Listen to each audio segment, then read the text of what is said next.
helping you get your day started. This is Good Day Tampa Bay. It's 8:47. Welcome back. You don't have to be a math expert to know that the cost of college has gone up exponentially, and that means getting financial aid is more important than ever before. Now, if Congress passes President Obama's stimulus bill, paying for a college education may be a bit easier.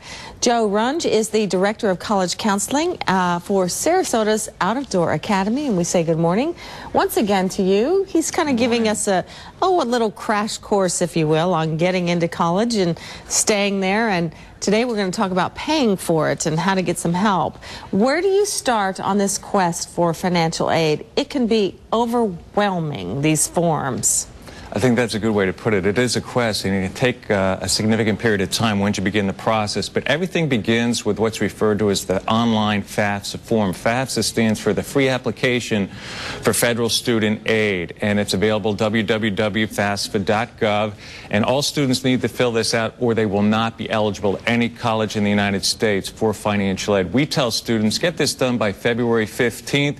Aid is often allocated at some colleges on a first-come, first-served basis. You don't want to be the last one to the plate. Also, students should be checking financial aid websites in addition to the FAFSA to see if there's supplemental forms that'll troll for more intimate or comprehensive information, financial aid information that the FAFSA form doesn't cover. And where does the aid come from? I mean, where does the school give it to them, or the federal government, or who? It's always two sources: the federal government and what they will loan to you, or what they'll give to you, and what we refer to as grants, or money that doesn't need to be repaid. But also colleges, they may provide significantly more aid. They have reservoirs of money called endowments.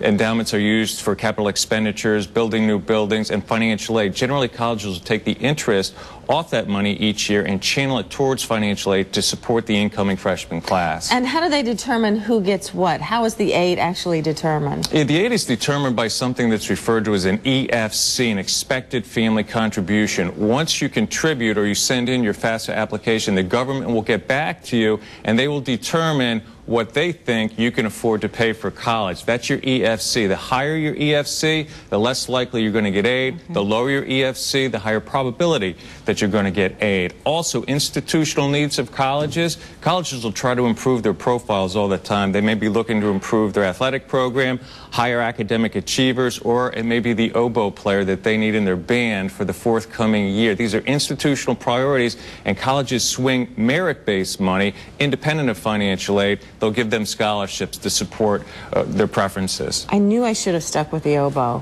Absolutely. I could have gone to a prestigious university.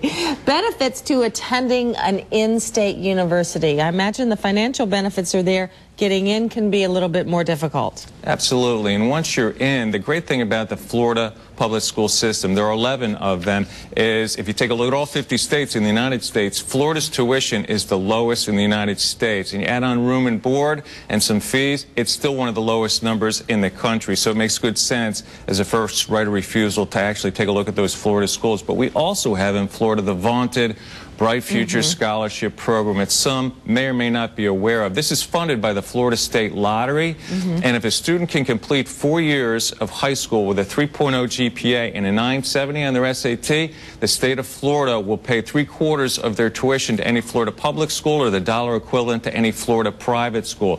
Similarly, if they can achieve a 3.5 and a 1270 on the SAT, the critical reading and the math portion, the state of Florida will remit or give them 100% tuition scholarship to any Florida public school or that same dollar equivalent to any Florida private school. The idea is to keep the college graduate here in Florida. Absolutely. Because most people end up, percentage-wise, they will end up staying in the state where they go to college. You're right. Not always, but you're right. Good percentage. Thank you, Joe. Thank you, Ann. Good insight. And next week we talk about what? Athletics. Athletics. I knew I should have played field hockey. We have all this information that you've heard today on our website at myfoxtampabay.com. Just look under the Seen on TV link. Thank you, Joe. Thank you.